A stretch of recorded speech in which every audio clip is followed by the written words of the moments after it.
In 2010, a programmer paid 10,000 Bitcoin for 2 pizzas. Today, those same Bitcoin would be worth over $1 billion. That's either the most expensive meal in history or the single greatest proof that Bitcoin is something the world has never seen before. So what exactly is it? And should you own any? Let's break it down simply.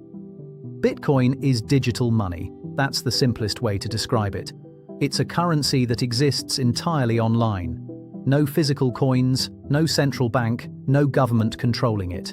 It was created in 2009 by a mysterious person or group of people using the name Satoshi Nakamoto.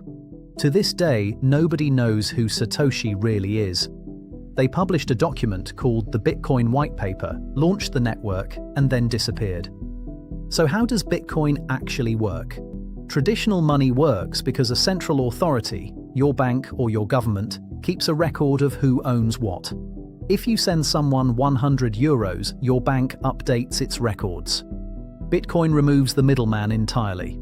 Instead of one central record kept by a bank, Bitcoin uses a system called the blockchain, a shared ledger that is maintained simultaneously by thousands of computers around the world.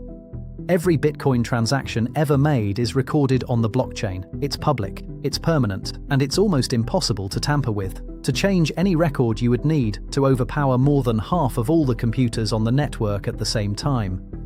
The cost and computing power required to do that makes it effectively impossible. New Bitcoin is created through a process called mining. Powerful computers around the world compete to solve complex mathematical puzzles. The first computer to solve the puzzle gets to add the next block of transactions to the blockchain and receives newly created Bitcoin as a reward. This is how new Bitcoin enters circulation. But here's the most important detail about Bitcoin that most people overlook. There will only ever be 21 million Bitcoin. Ever. That's it. That number is hard-coded into the software and cannot be changed.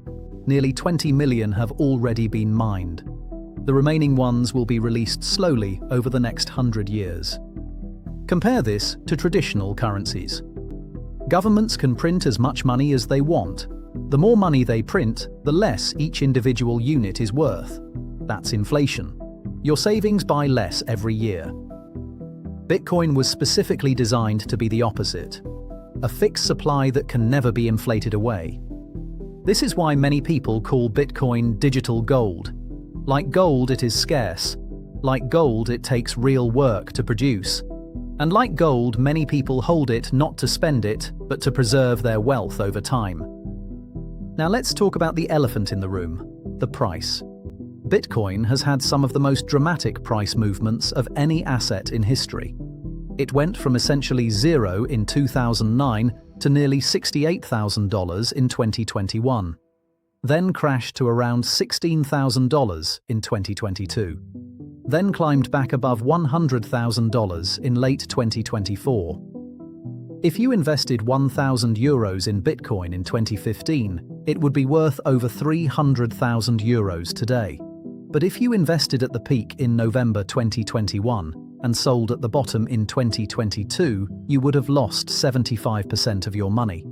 Bitcoin is volatile. That is not a criticism. It's simply the reality of a relatively new asset that the world is still figuring out how to value.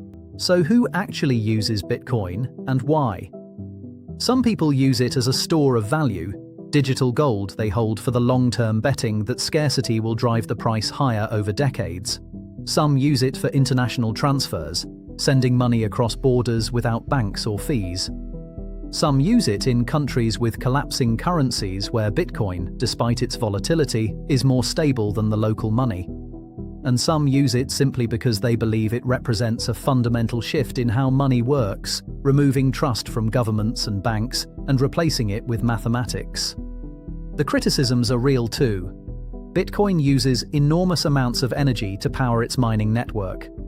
It has been used for illegal transactions because of its pseudonymous nature. Governments around the world are still deciding how to regulate it, and its price volatility makes it impractical as an everyday currency for most people. So, should you buy Bitcoin? That is a question only you can answer. What is clear is that Bitcoin is no longer a fringe experiment. it is now held by major corporations, pension funds, and sovereign wealth funds. In January 2024, the United States approved the first 11-spot Bitcoin ETFs, allowing everyday investors to buy exposure through a regular brokerage account. El Salvador made it legal tender. BlackRock, the world's largest asset manager, now offers a Bitcoin fund. Whether you see it as the future of money, a speculative asset, or something in between, understanding what it is has never been more important. One pizza, 10,000 Bitcoin, and a question that the entire financial world is still trying to answer. That's It's Money Time. Subscribe for more videos every Monday, Wednesday, and Friday, and we'll see you on the next one.